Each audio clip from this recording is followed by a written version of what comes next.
First time டேபிளுக்கு முன்னாடி நம்மளோட சிலபஸ் என்னன்னு பார்க்கணும். நமக்கு வந்து 6th வந்து எத்தனை புக்ஸ் வரும் அப்படின்னா, தமிழ் 3 புக் வரும், இங்கிலீஷ் 3, அதுக்கப்புறம் சோஷியல் 3 வரும். ஏன்னா அவங்க வந்து டேர்ம் யூஸ் பண்ணுறாங்க. அதே போல் இன்னொன்று என்னென்னா 7th என்ன வரும் அப்படின்னா, அவங்களுக்கும் வந்து 3 தமிழ் ப்ளஸ் 3 இங்கிலீஷு, அதுக்கப்புறம் சோஷியல் 3 புக்ஸ் வரும்.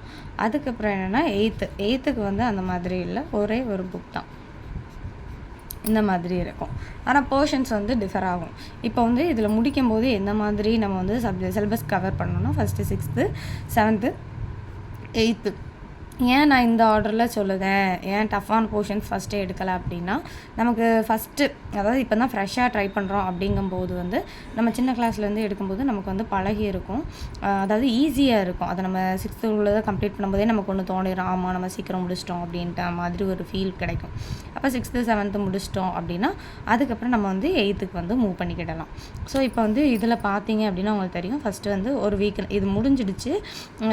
நெக்ஸ்ட் வந்து இப்போ 22nd டேலேருந்து நம்ம கணக்கு எடுத்துக்கிட்டோம் அப்படின்னா 22லேருந்து 16 வரைக்கும் நமக்கு என்னது 3 வீக்ஸும் ஒரு 5 டேஸும் இருக்குது. ஸோ இதில் வந்து எப்படி ஸ்ப்ளிட் பண்ணலாம், எப்படி யூட்டிலைஸ் பண்ணிக்கலாம் அப்படின்னா, நான் ஆல்ரெடி ப்ரீவியஸ் வீடியோஸ் பார்த்துருந்தீங்கன்னா தெரியும், படிக்கணும். நானும் உங்களே மாதிரி தான் இந்த டேஸை தான் யூட்டிலைஸ் பண்ணி படிக்கிறேன். அதனால் நீங்கள் என்ன பண்ணிக்கணுன்னா, இந்த 5 டேஸ்லையாச்சும் 6th வந்து கம்ப்ளீட் பண்ணிடணும். தமிழுங்கும்போது நம்ம ஒவ்வொரு டேஸ் போதும். இலக்கணம் மட்டும் நீங்கள் வந்து ஒரே டேயில் வந்து ஹெட்டிங் ஃபஸ்ட்டு இலக்கணத்தோட டாபிக்ஸ் மட்டும் எழுதிட்டு என்ன பண்ணணும் அப்படின்னா, அந்த இலக்கணம் என்னென்னலாம் இருக்குது அப்படிங்கிறத பார்த்துடணும். அதுக்கப்புறம் இங்கிலீஷ் அப்படிங்கும்போது அதில் கிராமர் என்னென்னலாம் கொடுத்துருக்காங்க அப்படிங்கிறத பார்த்துடணும். அதுக்கப்புறம் உள்ளே வந்து பொருள் இருக்கும், இலக்கணம் இருக்கும். அதேமாதிரி அங்கேயும் நம்ம சினோனிம்ஸ் ஆன்டோனிம்ஸ் அந்த மாதிரி வேறு ஏதாவது புக் பேக் அந்த லெசன்ஸ் முடியும் போது பின்னாடி கொஞ்சம் ஸ்கில் டெவலப்மெண்ட்னு கொடுத்துருப்பாங்க. அதெல்லாம் பார்த்துட்டோம் அப்படின்னாலே அந்த புக்கை வந்து கவர் பண்ணியாச்சு அப்படின்னு அர்த்தம். ஒரு டைம் நம்ம அதை ஃபுல்லாக திருப்பி பார்த்துருக்கணும், அவ்வளோதான். 6th வந்து ரொம்ப ஈஸியாகவே முடிஞ்சிடும். அப்புறம் சோஷியல் தான் இருக்கும். சோஷியல் வந்து நம்ம ஆரம்பித்த டேட் வந்து 16ல் தான் ஆரம்பித்தோம். அப்போ வந்து நீங்கள் கொஞ்சம் அதை கரெக்டாக ஃபாலோ பண்ணியிருந்தீங்க அப்படின்னா இந்த நேரத்துக்குள்ளே என்ன பண்ணியிருந்திருக்கலாம் அப்படின்னா, அந்த சோஷியல் வந்து ஓரளவுக்கு நம்ம என்ன பண்ணியிருந்திருக்கலாம், கவர் பண்ணியிருக்கலாம். அட்லீஸ்ட் ஒரு புக்காவது கம்ப்ளீட் பண்ணியிருக்கலாம். இன்னும் 2 புக்குனாலுமே நமக்கு வந்து அதை நீங்கள் ஓப்பன் பண்ணாதான், புக்கு நீங்கள் பார்த்தா தான் உங்களுக்கு வந்து தெரியும் அது வந்து ஈஸியாக இருக்கா டஃப்பாக இருக்கா. ஐயோ இத்தனை லெசனா அப்படின்னு நீங்கள் யோசிக்கவே வேண்டாம். ஜஸ்ட் ஒரு டைம் ரீட் பண்ணாலே போதும், ரொம்ப ஈஸியாக தான் இருக்குது. அதுக்கப்புறம் செகண்ட் வீக்லேயும் அதே மாதிரி தான். நீங்கள் வந்து 2 days ஆர் 3 days வந்து லாங்குவேஜுக்கும் அதுக்கப்புறம் உள்ளது எல்லாமே சோஷியலுக்கு நீங்கள் யூஸ் பண்ணிக்கிட்டால் போதும். அப்புறம் வந்து 8th அதே மாதிரி தான். இதோட ஃபாலோஅப் தான் இங்கேயும் இருக்கும். அதனால நம்ம வந்து 8th வந்து படிக்கிறது வந்து ரொம்ப ஈஸியாக இருக்கும். அதுக்கப்புறம் லாஸ்ட் வீக் என்ன அப்படின்னா, உங்களுக்கு வந்து அந்த லாஸ்ட் வீக் வந்து ரிவிஷன் தான். தமிழ், இங்கிலீஷு, அப்புறம் சோஷியல். அதுக்கப்புறம் அதிலே வந்து நம்ம கொஞ்சம் டைம் ஸ்பெண்ட் பண்ணி என்ன பண்ணணும் அப்படின்னா, நமக்கு சைக்காலஜி இருக்கும். அதுக்கப்புறம் மற்ற சப்ஜெக்ட் வந்து அதில் அலைட் பண்ணியிருக்குது நமக்கு ஆல்ரெடி தெரியும். ஸோ அதை வந்து எப்படி அட்டென்ட் பண்ணணும் அப்படிங்கிறத யோசிக்கணும், அவ்வளோதான்.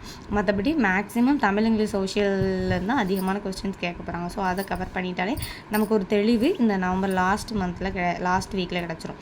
அந்த லாஸ்ட் வீக்கில் கண்டிப்பாக எப்படி ரிவைஸ் பண்ணணும் அப்படிங்கிற மாதிரியான வீடியோஸ் போஸ்ட் பண்ணுறேன். ஸோ உங்களுக்கு வந்து எந்த புக்கோட பேஜஸ் ஆர் இம்பார்ட்டன்ட் பேஜஸ் வேணும்னா நீங்கள் வந்து கமெண்ட் பண்ணுங்கள். அப்போ தான் என்னால் வந்து கொடுக்க முடியும். ஏன்னா நான் படிச்சுட்டு இருக்கும்போது உங்களுக்கு இந்த மாதிரி வீடியோஸ் ஓரளவுக்கு நீங்கள் கவனிக்கிறீங்க. ஸோ மற்ற வீடியோஸ் போட்டு நம்ம டைம் வேஸ்ட் பண்ணுறதை விட நீங்கள் வேணும்னா கேளுங்க, நான் உங்களுக்கு வந்து books and pages important points வந்து உங்களுக்கு நான் சென்ட் பண்ணுறேன், அதை பார்த்து படிக்கலாம். இல்லை அப்படின்னா நீங்கள் இதை மைண்டில் வச்சுட்டு கண்டினியூஸாக படிங்க. ஒவ்வொரு வீக்கும் ட்ராக் பண்ணும்போது இவ்வளோ நம்ம முடிச்சிருக்கோமா அப்படிங்கிறத அனலைஸ் பண்ணி பாருங்கள், உங்களுக்கே தெரியும். ஸோ இப்போ வந்து இந்த வீக்கில் இருக்கிறதுனால டே 24 days தான் இருக்குண்ணே, 4 days லீவு அந்த மாதிரிலாம் இருப்பீங்க. இப்போ நம்ம எடுத்து பார்க்க வேண்டியது எத்தனை லெசன் நம்ம கம்ப்ளீட் பண்ணியிருக்கோம், அட்லீஸ்ட் 6th எத்தனை பார்த்துருக்கோம் அப்படிங்கிறத பார்க்கணும். இப்போ என்னோடதை கேட்கிங்க அப்படின்னா, ஏன்னா சோஷியல் வந்து 6th கம்ப்ளீட் பண்ணியிருக்கேன். ஸோ இன்னும் பேலன்ஸ் என்ன இருக்குன்னா இங்கிலீஷும் தமிழும் இருக்குது. ஸோ இந்த டேஸ்க்குள்ளே என்ன பண்ணணும், இங்கிலீஷ், தமிழ், அகெயின் சோஷியலை வந்து 1 time நம்ம ரிவைஸ் பண்ணி பார்த்துருவோம். ரிவைஸ்னால் என்ன பண்ணணும் அப்படின்னா, ஒரு டைம் அந்த பாயிண்ட்ஸ் வந்து கடன்னு சொல்லி பார்க்கணும். ஆல்ரெடி படிச்சிருப்போம், அது வந்து சொல்லி பார்த்தாச்சு அப்படின்னா இந்த 5 daysக்குள்ளே என்ன ஆயிரும், 6th வந்து எனக்கு கம்ப்ளீட் ஆயிரும். 6th கம்ப்ளீட் பண்ண கான்ஃபிடென்ஸோடு நம்ம என்ன பண்ணிடலாம், நெக்ஸ்ட் வீக்கு 7th வந்து மூவ் பண்ணிடலாம். ஸோ உங்களுக்கு வேறு ஏதாவது மெட்டீரியல்ங்கும்போது நீங்கள் நீங்கள் புக் பேஜஸ் வந்து என்கிட்ட கேட்டீங்க அப்படின்னா வேணால், உங்களுக்கு இம்பார்ட்டன்ட் பாயிண்ட்ஸ் வேணும் அப்படின்னா வேணால் நான் நோட் பண்ணி உங்களுக்கு நான் சென்ட் பண்ணுறேன். ஸோ தேவையில்லாத பட்சத்தில் நீங்களே என்ன பண்ணிடலாம் அப்படின்னா புக்ஸை வந்து வாங்கி என்ன பண்ணிடலாம், படிக்க ஆரம்பிச்சிடலாம். ஸோ சேர்ந்து படிப்போம். கண்டிப்பாக ரிசல்ட் அண்ட் பேப்பர் செக் பண்ணுற வரைக்கும் ஃபாலோ பண்ணி இதை வந்து நம்மளோட க்ரோத் எந்த மாதிரி இருக்குது அப்படின்னு பார்த்துக்கலாம்.